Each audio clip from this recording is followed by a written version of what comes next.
नमस्कार। जय श्री कृष्णा। श्री गणेशाय नमः। ओम नमो भगवते वासुदेवाय। महर्षि व्यास की जय हो। माँ भगवती सरस्वती की जय हो।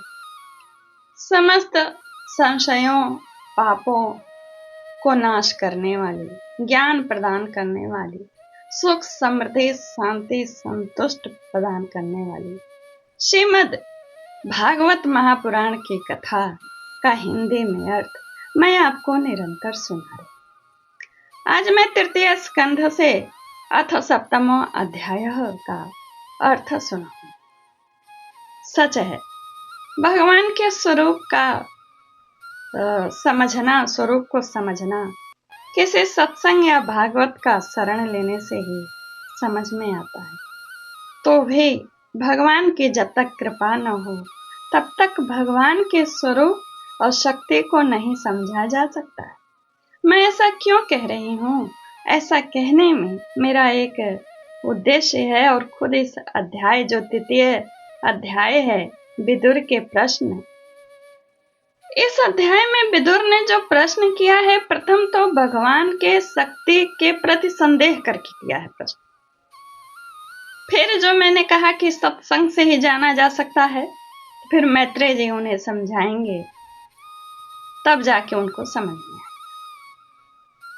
तो भगवान के प्रति संदेह में विदुर जी क्या प्रश्न करते हैं और उसके अतिरिक्त क्या प्रश्न करते हैं, वह भी आप जानिए, क्योंकि उसी से संबंधित मैत्रेय जी उत्तर देंगे। आइए सुनिए। श्री सुखदेव जी कहते हैं, मैत्रेय जी का यह भाषण सुनकर बुद्धिमान व्यास नंदन विदुर जी ने उन्हें अपनी वाणी से प्रसन्न करते हुए क्या कहा, आइए सुनिए। उन्होंने कहा कि विदुर जी ने पूछा, ब्राह्मण, भगवान तो शुद्ध बोध स्वरूप निर्विकार और निर्गुण है, उनके साथ लीला से भी गुण और क्रिया का संबंध कैसे हो सकता है? संदेह किया।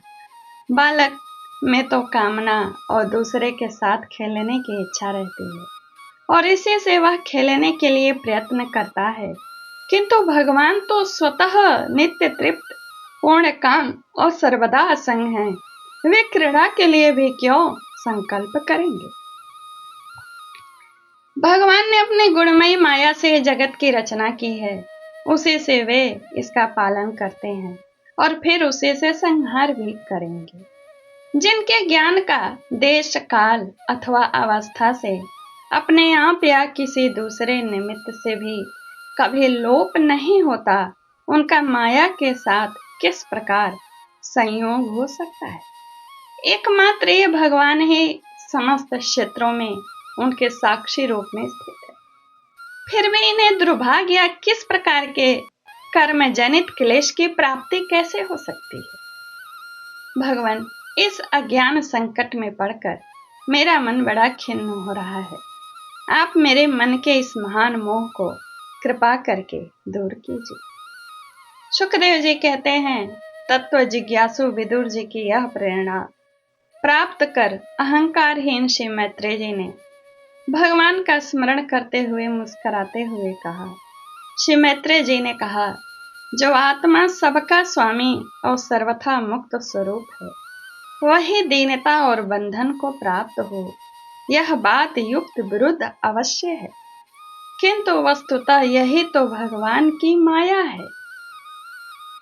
जिस प्रकार स्वप्न देखने वाले पुरुष को अपना सिर कटना आदि व्यापार न होने पर भी अज्ञान के कारण सत्यवत भासते हैं, उसी प्रकार इस जीव को बंधन आदि न होते हुए भी अज्ञानवश बंधन महसूस हो रहा है, यानी आभास हो रहा है।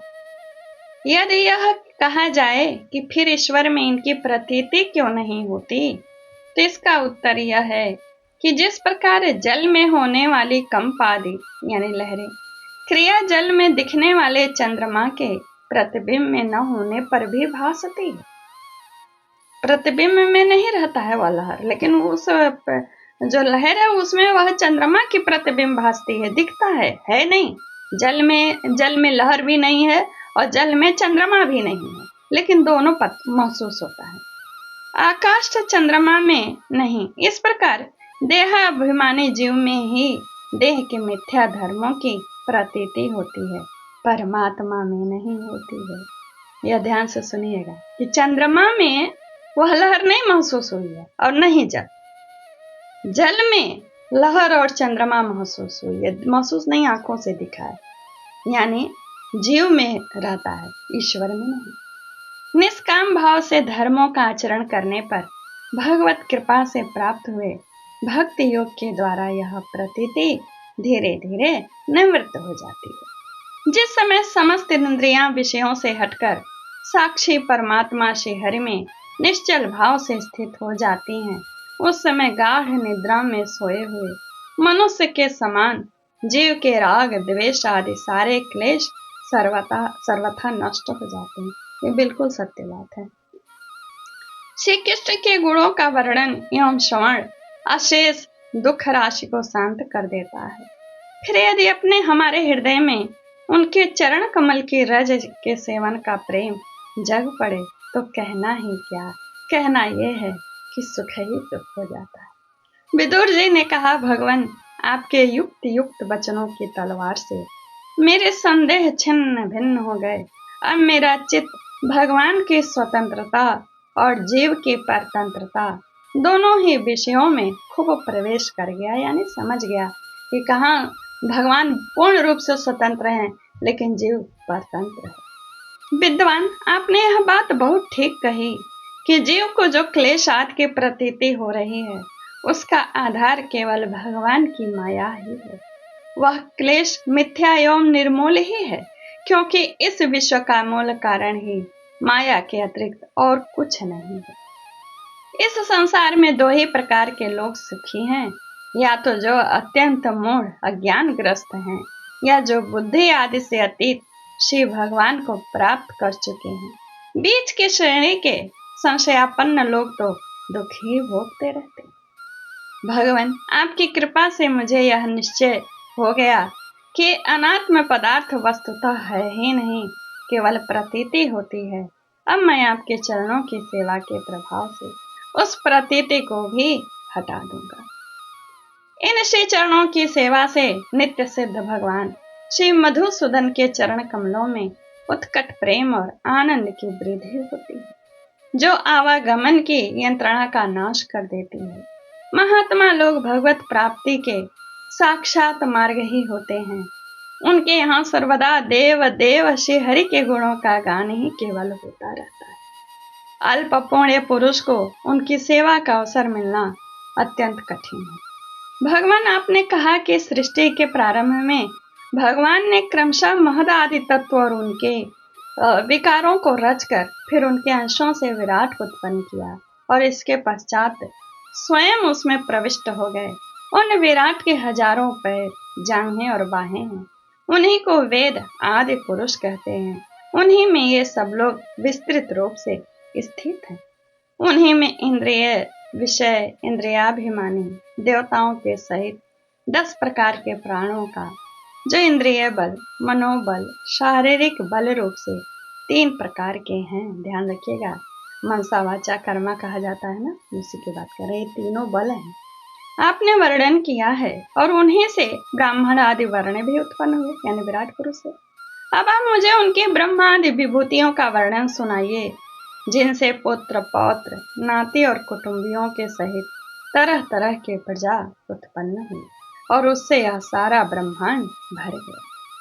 वह विराट ब्रह्मादि प्रजापतियों का भी प्रभु, और उसने किन किन प्रजापतियों को उत्पन्न किया तथा सर्ग अनुसर्ग और मनवंतरों के अधिपति मनुओं को भी किस क्रम से रचना की। मैत्रेय जी, उन मनुओं के वंश और वंशधर राजाओं के चरित्रों का पृथ्वी के ऊपर और नीचे के लोकों तथा भूर लोक के विस्तार और स्थिति का भी वर्णन कीजिए, तथा यह भी बताइए कि त्रियक यानी उड़ने वाले पक्षी, मनुष्य, देवता, सरीसृप यानी रेंगने वाले, और पक्षी तथा जरायुज, स्वेदज, अंडज, उद्भिज, ये 4 प्रकार के प्राणी किस प्रकार उत्पन्न हुए। श्री हरि ने सृष्टि करते समय जगत की उत्पत्ति, स्थिति और संहार के लिए अपने गुणावतार ब्रह्मा, विष्णु और महादेव रूप से जो कल्याणकारी लीलाएं की, उनका भी आप वर्णन कीजिए। अब ये विस्तृत रूप से एक एक का नाम लेके पूछेंगे कैसे हुआ। वेश, आचरण और स्वभाव के अनुसार वर्णाश्रम का विभाग, ऋषियों के जन्म कर्मादि, वेदों का विभाग, यज्ञों का विस्तार, योग का मार्ग, ज्ञान मार्ग, उसका साधन, सांख्य मार्ग तथा भगवान के कहे हुए नारद पांचरात्र आदि तंत्र शास्त्र, विभिन्न पाखंड मार्गों के प्रचार से होने वाली विषमता, नीच वर्ण के पुरुषों और ब्राह्मण वर्ग की स्त्री से होने वाली संतानों के प्रकार तथा भिन्न भिन्न गुण और कर्मों के कारण जीव के जैसे और जितनी गतियां होती हैं वे अब हमें सुनाइए। ब्राह्मण धर्म, अर्थ, काम और मोक्ष की प्राप्ति के परस्पर अविरोधी साधनों का, वाणिज्य, दंड नीति और शास्त्र श्रवण की विधियों का, श्राद्ध विधि का, पितृगणों की सृष्टि का तथा काल चक्र में ग्रह, नक्षत्र और तारागण की स्थिति का भी अलग अलग वर्णन कीजिए। दान, तप तथा इष्ट और पूर्त कर्मों का क्या फल है, प्रवास और आपत्ति के समय मनुष्य का क्या धर्म होता है। निष्पाप मैत्रेय जी, धर्म के मूल कारण श्री जनार्दन भगवान किस आचरण से संतुष्ट होते हैं और किन पर अनुग्रह कहते हैं, यह वर्णन कीजिए। दिव्यजर, दीनवत्सल, गुरुजन अपने अनुगत शिष्यों और पुत्रों को बिना पूछे भी उनके हित की बात बतला दिया करते हैं। भगवान, उन महदादि तत्वों का प्रलय कितने प्रकार का है तथा जब भगवान योग निद्रा में शयन करते हैं तब उनमें से कौन कौन तत्व उनकी सेवा करते हैं और कौन उनमें लीन हो जाते हैं। जीव का तत्व, परमेश्वर का स्वरूप, उपनिषद प्रतिपादित ज्ञान तथा गुरु और शिष्य का पारस्परिक प्रयोजन क्या है। पवित्रात्मन विद्वानों ने उस ज्ञान की प्राप्ति के क्या क्या उपाय बतलाए हैं, क्योंकि मनुष्यों को ज्ञान, भक्ति अथवा वैराग्य की प्राप्ति अपने आप तो हो नहीं सकती। ब्राह्मण, माया मोह के कारण मेरे विचार दृष्टि नष्ट हो गई। मैं अज्ञ हूँ, आप मेरे परम सुहृद हैं, अतः श्रीहरि लीला का ज्ञान प्राप्त करने की इच्छा से मैंने जो प्रश्न किए हैं उनका उत्तर मुझे आप दीजिए। पुण्यमय मैत्रेय जी, भगवत तत्व के उपदेश द्वारा जीव को जन्म मृत्यु से छुड़ाकर उसे अभय कर देने में जो पुण्य होता है, समस्त वेदों के अध्ययन, यज्ञ, तपस्या और दान आदि से होने वाले पुण्य उस पुण्य के 16वें अंश के बराबर भी नहीं हो सकता। श्री सुखदेव जी कहते हैं, राजन, जब कुरुश्रेष्ठ विदुर जी ने मुनिवर मैत्रेय जी से इस प्रकार पुराण विषयक प्रश्न किए तब भगवत चर्चा के लिए प्रेरित किए जाने के कारण वे बड़े प्रसन्न हुए और मुस्कुरा कर उनसे कहने लगे। और क्या कहेंगे अगले अध्याय 8वें अध्याय में सुनिए। यह अध्याय यही पूर्ण होता है। श्रीमद्भागवते महापुराणे पारमहंसायां सहितायां तृतीय स्कंधे ओम तत्सत्। नमस्कार, जय Shri Krishna. Like, comment, share जरूर करिए। श्री राम जय राम, जय जय राम। ओम नमो भगवते वासुदेवाय। प्रणाम।